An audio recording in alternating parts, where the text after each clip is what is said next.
The FDA is banning a red dye used in a number of foods we consume every day in the United States. Red dye number 3 has been found to cause cancer, but what does this mean for consumers like you and I? Joining us now is Dr. Darin Detwiler, a professor of food policy and safety at Northeastern. Doctor, thank you so much for joining us today. Thank you. Now, talk to us about what the main takeaway should be from all of this. Well, essentially, food manufacturers have about 2 years to comply, and drug manufacturers have 3 years to comply. Essentially, these ingredients, the specific red dye number 3, which, by the way, it's a synthetic color additive made from petroleum and a chemical known as erythrocene. It's been known to, it's been linked with cancer in animals. These need to be removed from these foods. Now, what's kind of interesting is the fact that many food manufacturers, they use this in products, whether it be candies or cereals, things of that nature, because of the desire to have that perfect color, that perfect bright cherry red hue, right?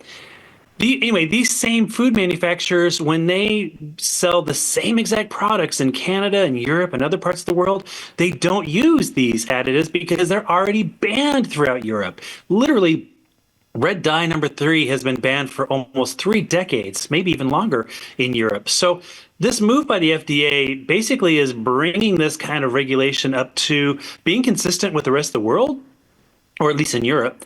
And obviously, last year, California passed a similar ban on these dyes and foods in California. Now, Dr. Detwiler, you did speak to us a few moments ago about the types of foods that we can typically find this dye in. What is your advice to consumers who have it in their cupboards already?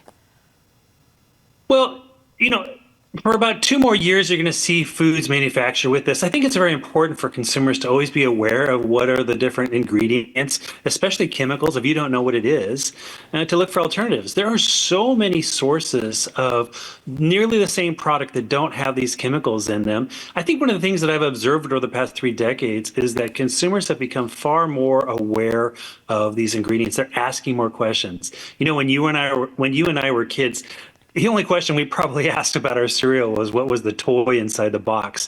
Today, consumers are asking about everything from gluten to GMOs to red dyes, these synthetic additives in their foods that they're serving not only themselves but their families. So looking for these items on the list of ingredients of foods is always important to do.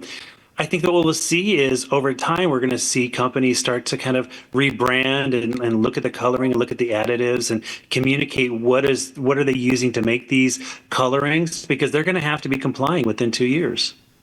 Now, Dr. Detwiler, this was already banned from use in cosmetics decades ago. So people might hear that or already have this knowledge and say, well, if they couldn't use it in items that we put on our face, why did this take so long for the items that we are putting into our bodies every day? Yeah, there's a lot of questions about that. There's this thing called the Delaney Clause of the Federal Food, Drug, and Cosmetic Act, which actually prohibits, basically it says the FDA is prohibited from approving color additives shown to cause cancer in animals and humans. And yet, this is one of those ingredients that has been included in what's called GRAS, or generally regarded as safe, for a very long time. And the industry basically was saying that, oh, well, we've proven that it's safe. We don't have evidence to show that it's not safe. And then when the FDA asked for a lot of this evidence, they would say, the industry would say things like, well, that's private information, that's corporate proprietary information, the government can't see that. So it's really forcing a change in terms of how the FDA is regulating some of these ingredients, these chemicals in foods.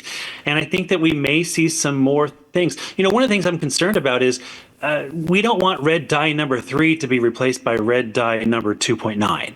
You know what I mean? It doesn't make sense to replace it with yet another synthetic dye that's made from petroleum and some unknown chemicals. We need to look at real change here. So just because this dye is prohibited, the goal is that it's replaced with actually natural or more healthy alternatives in our foods. And doctor, I think that the frustrating dialogue that happens, especially, we care about what we consume, but when you have kids and grandkids and little ones, the frustrating dialogue is, why are companies using this product in the first place if they're aware that it causes cancer? This is a great question, and I've been at many industry events where they talk about how, the color is exciting, the color is attractive. People want to see these vibrant colors popping out at them in their cereal and bowl and on the cereal boxes, and it's part of marketing and advertising that these colors are this bold kind of a thing. And that's crazy because that really doesn't benefit the consumer. It benefits the sale of these products. Again, these same exact products without these dyes, where they're using natural food colorings, have no problem being sold in Europe. So I think there has to be a change in terms of the idea of perhaps there needs to be that argument or that justification as to why a decision is being made. And if it's not truly in the consumer's benefit, you have to be looking at it in terms of it's purely for the benefit of the seller.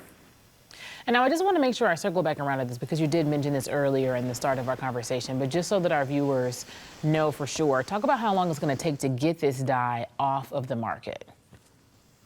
Essentially, you can't have any change like this overnight. So what the FDA has announced is that they're giving food manufacturers 2 years and ingestive drug manufacturers 3 years to take products off the market that have this as an ingredient and to have products in place that do not have these ingredients. So, we're not going to see change next month. We may see change between now and the next 2 to 3 years. If you're looking at your grocery store, expect perhaps around the fall of 2026 to start to see more and more products that have ingredients that do not list the red dye number 3. Okay, now, you spoke earlier about how we don't want to take red dye number 3 and replace it with red dye 2.9, but there is also red dye 40, which has replaced red dye 3 at times. So is that one actually any safer? What's the difference there? Yeah, red dye 40 has some controversies. Red dye 40 has some controversies also with suggested links to behavioral and attention issues in children. I think that we'll continue to see more scrutiny over chemicals like this, but I think that today marks a great victory for consumers and public health in terms of the idea of we're making movement in that direction.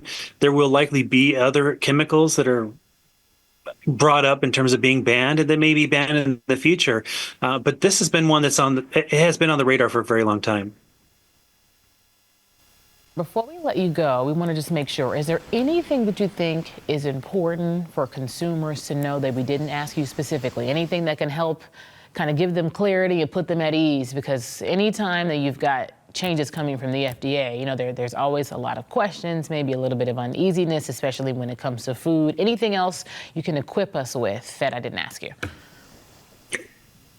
I don't want people to be alarmed about this in terms of, if there's red dye number 3 in my food right now, that it's going to make me sick. We're mostly talking about long-term exposure, and we're talking about things, especially like cereals and candies, foods that children eat, younger, more vulnerable victims who the increase in their lifetime exposure to these over a very long time could be problematic. This is what's of concern. So I don't think it's very smart for people to just go and throw out food if they go into their kitchen right now and find that there's red dye number 3 in it. I think just realize that over time there are changes, and the whole goal of this decision by the FDA is to have a change in terms of how they're regulating specific foods as part of the Federal Food, Drug, and Cosmetic Act that are decisions that are in the interest of public health and the safety and the health of consumers.